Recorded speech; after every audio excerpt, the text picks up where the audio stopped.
네, 반갑습니다. 조코피TV 조현일입니다. 자, 오늘은 제가 TV에서 중계한 레이커스와 클리퍼스의 경기 후토크를 한번 해보도록 하겠습니다. 자, 이 경기 굉장히 재밌었습니다. 일단 레이커스는 반드시 이겨야 되는 상황이었고, 클리퍼스는 최근 16경기 14승 2패, 카와이 레너드가 뛴 경기에서는 12월 이후로 전승, 그야말로 엄청난 존재감을 내비쳤는데요. 자, 이 경기 결국 클러치까지 가는 접전을 펼쳤는데요. 제가 이제 해설할 때 굉장히 많이 쓰는 이야기들이 있습니다. 바로 실책, 그 다음에 파울 개수인데요.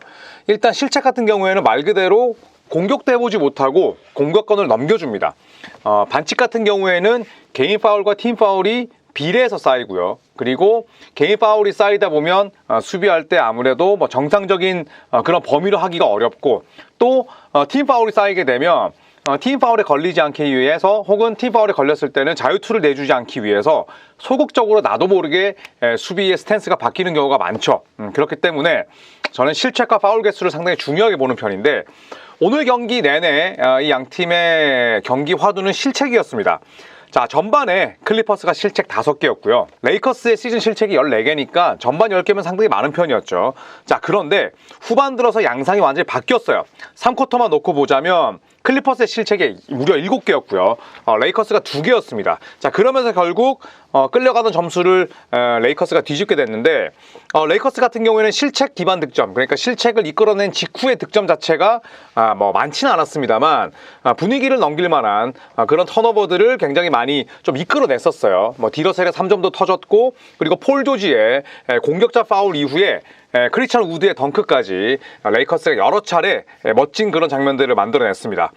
후반 들어서 이제 클리퍼스는 볼 관수가 좀 되지 않았고, 또 카와이 레너드의 역할도 미비했었죠. 카와이 레너드의 오늘 경기는 15득점, 그리고 야투 35.3%, 3점 28.6%, 그리고 실책 3개로 마무리가 됐었고, 제임스 하든의 아쉬움도 있었어요. 오늘 하든은 실책도 무려 5개였고, 15득점에 어시스트가 9개였지만 야투율 30.8%, 충분한 볼륨을 만들어내지 못했습니다. 자, 그래서 레이커스는 오늘 수비가 상당히 좋았습니다. 사실 본인들도 전반에 턴오버가 많긴 했습니다만, 후반 들어서 상대 실책을 많이 이끌어냈었고, 특히 하든, 레너드, 폴 조지로부터 무려 11개의 실책을 만들어내면서 클리퍼스가 하프코트 세팅을 하는데 굉장히 큰 어려움을 안겨다 줬습니다. 자, 그래도 클리퍼스에게 좀 긍정적인 면이 있다면 역시나 이비차 주바치의 활약이죠. 이 이비차 주바치가 앤서니 데이비스만 만나면 펄펄 납니다. 오늘도 22득점에 리바운드가 무려 19개였고요. 그리고 이 가운데 공격 리바운드가 무려 10개였습니다. 공격 리바운드만으로도 더블 달성할 수가 있었는데, 풋백 득점, 그 다음에 받아먹기, 픽앤롤, 허슬, 완전히 데이비스를 잠재우는 그런 존재감을 선보였습니다. 자, 하지만 결국 승리는 레이커스가 차지했는데요. 일단 디안젤로 러셀의 복귀가 반갑습니다. 오늘 벤치에서 31분을 뛰면서 13득점, 어시스트 6개, 스틸 하나, 블락 하나로 활약을 했습니다. 자, 물론 턴오버도 3개였고, 그 턴오버가 대부분이 로스트볼 턴오버였고요. 그리고 야투 성공률도 14개 중에 5개니까 당연히 좋았다 볼 수는 없죠. 자, 하지만 르브론 제임스가 이렇게 얘기를 했습니다. 오늘 디로의 복귀는 우리에게 굉장히 크게 작용을 했다. 그리고 후반 들어서 우리가 필요로 하는 그런 빅샷을 넣었다라고 인터뷰를 했습니다. 저도 오늘 경기 중계하면서 느낀 부분은, 지금 레이커스의 상황에서 디러셀마저 없다? 혹은 다비렌 감독이 디러셀마저 역할을 줄여버린다? 레이커스가 망하는 길이에요. 그나마 링커, 그 다음에 볼핸들러, 패서, 3점 슈터로 쓰일 수 있는 선수고, 물론 소프트하고, 그 다음에 또 때로는 어이없는 턴오버를 저지르고, 또 수비도 약하긴 하지만, 지금 라인업에서 디러셀이 없다는 건 레이커스가 스스로의 전력을 감소시키는 것밖에 안 된다라고 저는 생각을 합니다. 자, 그런데 디러셀이 오늘 팀의 승리, 또 본인의 복귀전임에도 불구하고 미디어 인터뷰를 거부하고 그냥 그대로 경기장을 떠났다고 해요. 일단 현 시점에서는 레이커스의 선수들 가운데 가장 트레이드 될 가능성이 높죠. 그리고 트레이드 가치가 굉장히 떨어져 있다고는 하지만, 일단은 1+1 계약이고, 또 디러셀이 결국 시즌을 끝내놓고 봤을 때 최소한의 몫은 해내는 선수이기 때문에 디러셀이 현재 트레이드 될 것이라는 이야기가 굉장히 많은데, 본인은 오늘 경기 승리 또 복귀와 별개로 조금은 심경이 복잡하지 않나라는 생각이 듭니다.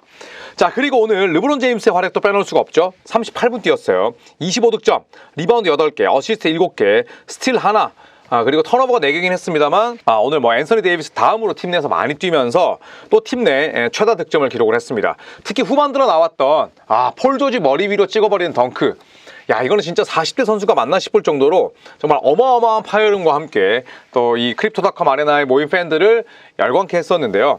오늘 르브론 제임스 본인도 사실 이 경기가 얼마나 중요한지는 알 수 있었습니다. 그래서 평소에 비해서 활동량이나 혹은 코트 왕복 속도를 더 풍부하게 가져갔고, 후반 들어서 본인이 직접 벤치 쪽에 나 지쳤으니까 교체해달라라고 이야기를 할 정도로 상당히 많이 뛰었습니다. 아우, 입냄새 씨. 가글을 해도 순간뿐이구만. 유해균 때문이야. 입안에 유산균으로 입냄새와 치아 건강, 장 건강까지 모두 챙기세요. L14 덴탈 바이오틱. 서울대학교 연구소에서 서정민 박사와 연구진들이 25년 이상 연구해 자체 개발한 균주로 만든 제품, BP도사와 컨소시엄을 통해 건강기능식품 개별 인정 소재로도 개발 중인 믿을 수 있는 유산균 L14. 유산균이 좋은 거야? 아니면 뭐 균 대사물이 좋은 거야? 유산균과 균 대사물을 함께 100% 동결 건조한 국내 유일 프로바이오틱 L14. 어려운 유산균 비교 이제 고민하지 마세요. 자, 그래서 오늘 르브론 제임스의 활약은 뭐 상당히 돋보였고, 앤서니 데이비스도 주바치에게 아주 가로막히긴 했습니다만 그래도 야투 15개 중에 10개 집어넣었고요. 22득점, 10리바운드, 3스틸.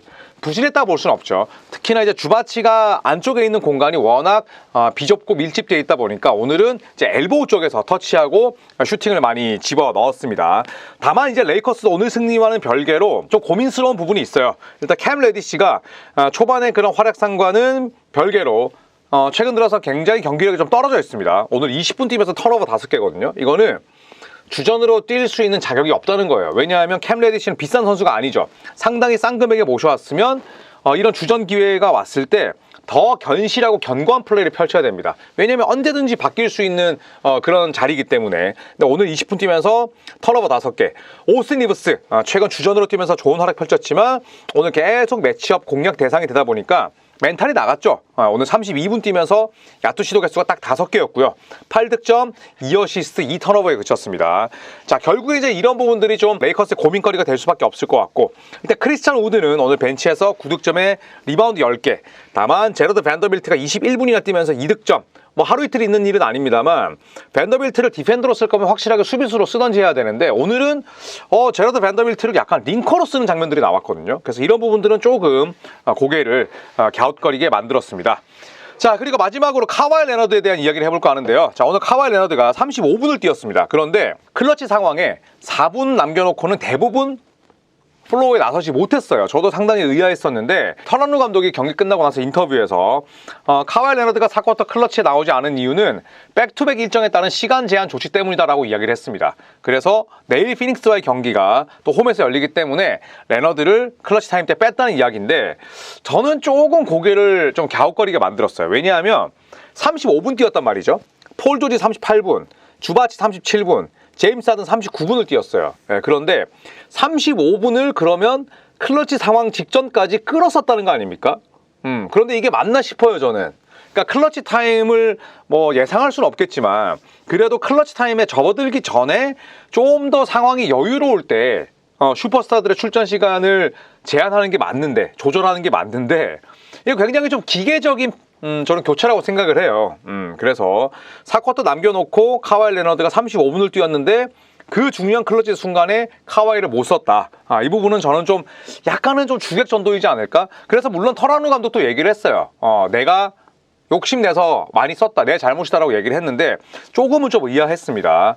자, 하지만 클리퍼스는 향후 8일 동안 5경기를 치르게 됩니다. 그렇기 때문에 오늘 35분 뛰었던 레너드 이외에 폴 조지 38분, 그리고 제임스 하든 39분, 자, 이렇게 길게 뛰고 있는 선수들의 출전 시간 조절도 필요한데, 그런 측면에서 놓고 보자면 뭐 데니얼 타이즈, 아미르 코피, 그리고 노먼 파웰, 러셀 웨스트브룩, 그리고 때에 따라서는 뭐 메이슨 플럼리까지 세컨 유닛의 역할이 굉장히 중요할 것 같습니다.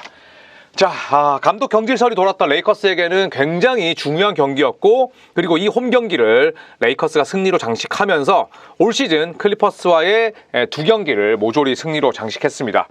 자, 뭐 이 과정에서 사실 좀 아쉬운 부분도 있었지만 어쨌든 승리가 꼭 필요한 시점에서 따낸 승리였다는 점에서 의미가 있겠고요. 클리퍼스는 내일 피닉스 선즈와의 경기에서 또 어떤 반등의 모습을 보여줄 수 있을지 저희 조코피 TV와 함께 지켜보시죠. 이상 NBA 해설자의 후토크였습니다. 고맙습니다.